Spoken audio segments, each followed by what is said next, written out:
Yeah. We go to chapter 30, government expenditure and net trade. So for government expenditure, before we go into what government expenditure is, what is government itself? Government is a system that governs the society or the state. So it's an organized state, it's a state, it's a society.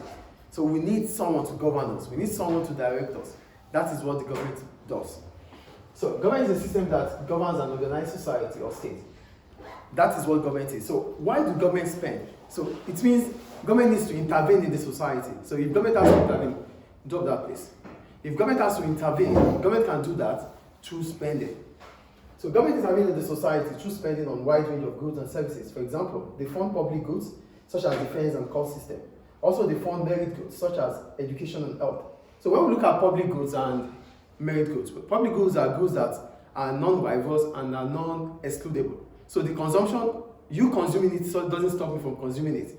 That is non-rivalrous. And if it is non-excludable, it means if it is being produced, in as much as it's being produced, we can all consume it. That is public goods. And for merit goods, these are goods that without government intervening, we cannot all have them, like education and healthcare.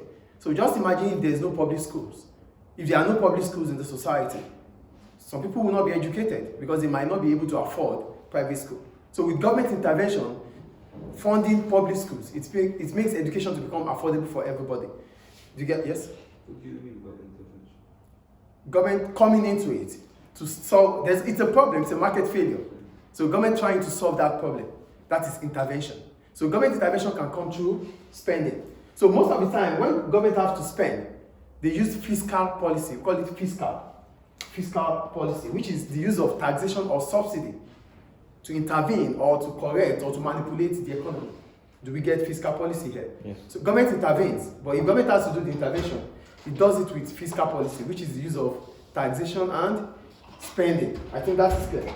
So yeah, for example, government may decide to spend on education and training to improve. So one of the reasons why government may want to spend is because of human capital. Government might choose to improve the human capital in the economy. When we talk about human capital, we're talking about the workforce, people, the workers within the economy. You know, education and training would improve our skills. Yes or no? Yes. So if government think or is prioritizing human capital, government will spend more on capital on education and training. As soon as this is done, what happens? Employment opportunity increases for the economy in the economy. So when the human capital is improved or is funded, it means multinational companies might see our workers as being attractive because they will be able to do their jobs. Get the point here. Government is prioritizing the human capital. So government wants to spend on education and training to improve the know-how of workers so that they become attractive to employers, especially multinational companies. I think it's clear. That's the first thing here. The second one I wrote, the government will want the level of economy activity to increase or decrease. Another reason why government wants to spend is to increase or decrease economic activity. And when we talk about economic activity, it could be on unemployment and inflation. So let's take unemployment. Government may increase spending, which allows aggregate demand to increase, therefore increase employment opportunities. If government wants to increase employment opportunity or reduce unemployment in the economy, government will increase its spending. So if government increases spending, what happens? Goods becomes affordable. Aggregate demand in the economy will increase. And if aggregate demand in the economy increases, firms will have the incentive to employ more workers to meet up with the demand, the increasing demand in the economy. Get the point here? Government wants to increase economic activity to improve or to increase employment opportunity. So if government has to do that, government will do that through spending. So if government increases its spending, it means aggregate demand in the economy will increase. And if aggregate demand in the economy increases, firms will have that incentive to expand. So for expansion, they might need more workers. That increases employment opportunity. Is it clear? Yes. The other one is inflation. When employment opportunity increases in the country, something will happen. We call it demand pull inflation. Because in that economy, everyone has income. So the demand in the economy will increase, leading to demand pull inflation.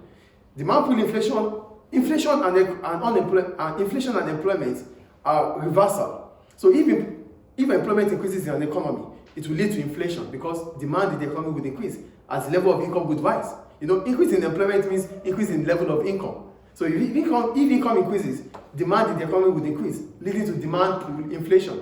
So if government wants to reduce demand pull inflation, government would reduce spending. So if government reduces spending, aggregate demand in the economy stop right in place. If government reduces spending in the economy, aggregate demand in the economy would fall. And if aggregate demand in the economy falls, unemployment would also what? Would increase. Do we get the point I'm making or not? Yes. Here, government might increase if government wants to reduce unemployment or increase employment opportunity, government will spend more. As a result of that, aggregate demand in the economy would increase. If aggregate demand in the economy increases, firms would want to increase their output, they employ more workers. Inflation would be as a result of increase in rapid growth or increase in economic activity. So if there's inflation in the economy, government would reduce its spending. So if government reduces spending, aggregate demand in the economy would fall. As a result, demand pull inflation would reduce. Do we get it? Yes. Great. Then we have what we call fiscal deficit or fiscal surplus. Remember here I said, if government wants to spend, government will use fiscal policy, which is the use of taxation or subsidy to increase or to manipulate the economy. So if government is spending more than what it's receiving, it becomes fiscal deficit. It's fiscal policy. So through fiscal policy, if government is spending more than what it's receiving or as it receives or revenue, it's called fiscal deficit.